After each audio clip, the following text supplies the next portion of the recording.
இடம்பொருள் நேயர்களுக்கு வணக்கம். ஸோ இன்னைக்கு பார்த்தீங்க அப்படின்னா இப்போ பாக்யலட்சுமி சீரியலில் இப்போ செடியானா இந்த ஜோசப் அடித்தது நமக்கே கொஞ்சம் கடுப்பாக இருக்க மாதிரி தான் இருக்குது. ஒரு கட்டத்துக்கு மேலே ரொம்ப அநியாயத்துக்கும் அவர் பண்ணிட்டு தான் இருக்காரு. ப்ளஸ் பார்த்தீங்கன்னா அவருடைய ஆரம்பகால வன்மம், அதாவது செடியன் ஜெனி கல்யாணம் நடந்ததுலேயே அவர் விருப்பம் இல்லாதனால அதையும் சேர்த்து வச்சு தான் அவர் எல்லா விஷயத்தையும் செஞ்சுட்டு இருக்காரு.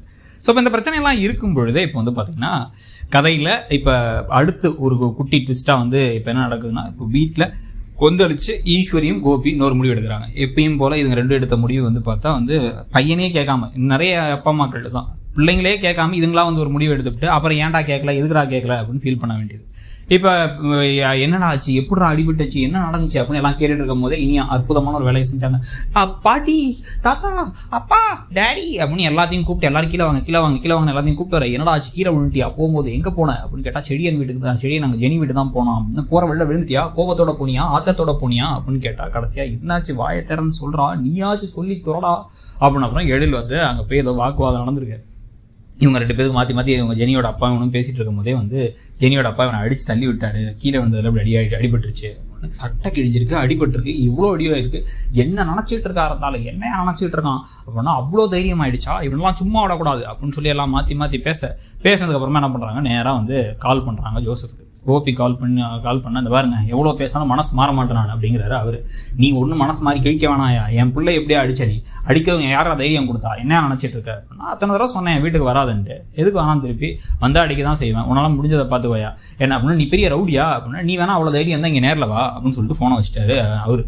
உடனே அவர் இந்த கடுப்போட சொல்ல உடனே ஈஸ்வரி கால் பண்ணி என்ன நினச்சிட்டு இருக்கேன், நான் போலீஸில் கம்ப்ளைண்ட் கொடுத்தா என்ன தெரியுமா, கொடுத்துங்க, போலீஸ் ஸ்டேஷன் போங்க, எங்கே வேணாலும் உங்களால் போங்க, உங்களால் முடிஞ்சதை பார்த்துக்கோங்க, ஆகிறத நானும் பார்த்துக்கிறேன் அப்படிங்கிற.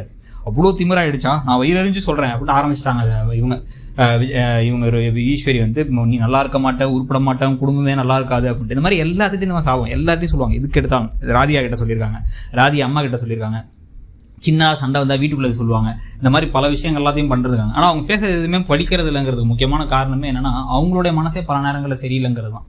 ஒரு மாதிரி குரூரமான மனப்பான்மை அவங்களுக்கு நிறையவே உண்டு ஈஸ்வரிக்குமே.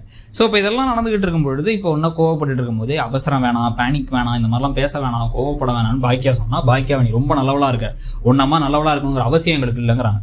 கோபி உடனே திருப்பி நான் அடிக்க போகிறேன் ஜோசப்பன் கிளம்ப உடனே தடுத்து நிறுத்தி ராதியா உட்கார வச்சுறாங்க. சும்மா பேசாமல் இருங்க, போங்க அந்த பக்கம் உட்காருங்க, பிரச்சனையை பெருசாக்காதீங்க அப்படின்ட்டு. உடனே இப்போ என்ன சொல்கிறாங்க அப்படின்னா, திருப்பியாச்சும் அவன் இந்த வீட்டுக்கு வரணும்னு நினச்சேன் நான், இனிமேல் வர வேணாம், அவள்லாம் ஒரு ஆள், அவளுக்கு சமைக்கவும் தெரியாது, ஒன்றும் தெரியாது, வேலைக்கும் போகல, எங்கெங்க வேலைக்கு போகிறேன்னு போணுச்சு அந்த பொண்ணு. அதுக்கப்புறம் பார்த்தீங்கன்னா இப்போ அபாஷன் ஆகிடுச்சின்னு வேலைக்கு போகிறத விட்டுருச்சு. ஆனாலும் நம்மளும் அடிக்கடி கேட்டு தான் வந்தோம், கோல்டு மெடல்லாம் வாங்கிட்டு வேலைக்கு போகலையாமான்ட்டு. உடனே இதெல்லாம் நடந்துகிட்டு இருக்கும் பொழுதே ஈஸ்வரி அதனால நான் அதை விட நல்ல பையனா, நல்ல பொண்ணா, நல்ல எல்லாம் வேலை செய்ய தெரிஞ்ச பொண்ணா, அந்த வீட்டுக்கு ஏற்ற பொண்ணா கட்டி வைக்கிறேன் செடியனுக்கு. பிள்ளை பத்த அவளுக்கே ஒரு கல்யாணம் நடக்கும்போது இங்கே இவனுக்கு கல்யாணம் நடக்காதா அப்படின்னு ஏதோ பேசிகிட்டு இருக்காங்க. பேசின உடனே ஐயோ அதை சரி, அவங்க அதெல்லாம் மனசு மாதிரி திருப்பி வருவாங்க, இந்த மாதிரி கோபத்தில் முடிவெடுக்க வேணான்னு பாக்கியா சொன்னதுக்கு டக்குன்னு கோபி அது திருப்பி வரதா, அதெல்லாம் வர விடவே கூடாது, இவ்வளோ ஆனதுக்கப்புறம் விடவே மாட்டோம், நானும் அம்மா நான் அவங்க கூட நிற்கிறேன், நம்ம ஒரு கல்யாணத்தை பண்ணி வச்சிருவோம் அப்படின்னு பேச கோபமாக உடனே கிளம்பி செடியன் மேலே போயிடுறேன்.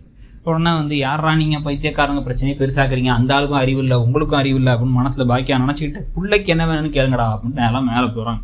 போனால் அவர் அழுதுகிட்டு இருக்காரு. அவ்வளோதான், அவள் மனசு மாறிட்டா, அவளுக்கு என்னெல்லாம் பிடிக்கல, உங்கள் எல்லாத்தையும் பிடிச்சிருக்கா, அதனால தான் அந்த ஃபங்க்ஷனுக்குலாம் வந்தா, என்ன வெறுக்கிறா அவ அப்படின்னா கண்டிப்பாக மனசு மாறுவா.